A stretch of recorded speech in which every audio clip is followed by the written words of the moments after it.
किला अब्दुल्ला में security forces की कार्रवाई इंतहाई मतलूब 4 अस्करियत पसंद जिंदा गिरफ्तार नेटवर्क तबाह सिक्योरिटी जराए। किला अब्दुल्ला पाकिस्तानी सिक्योरिटी फोर्सेज ने किला अब्दुल्ला में एक इंतहाई मनसूबाबंद इंटेलिजेंस पर मबनी ऑपरेशन में अस्करियत पसंदों के एक बड़े नेटवर्क को कामयाबी के साथ खत्म कर दिया। सिक्योरिटी फोर्सेज की खुफिया कार्रवाई में 4 अस्करियत पसंद जिंदा गिरफ्तार अस्करियत पसंद इलाके में खेती बाड़ी की आड़ में काम कर रहे थे।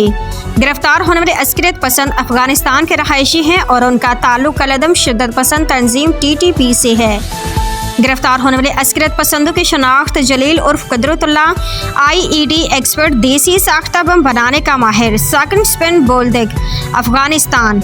नेमतुल्ला उर्फ लालक IED एक्सपर्ट, देसी साख्ता बम बनाने का माहिर, साकिन स्पेन बोल्दिक अफगानिस्तान। नसीबुल्ला उर्फ सरदार, साकिन स्पेन बोल्दिक अफगानिस्तान।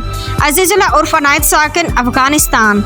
ग्रुप ने गुज़श्ता 10 दिनों में कानून नाफिज करने वाले अदारों को निशाना बनाते हुए 2 IED हमले करने का एतराफ़ किया।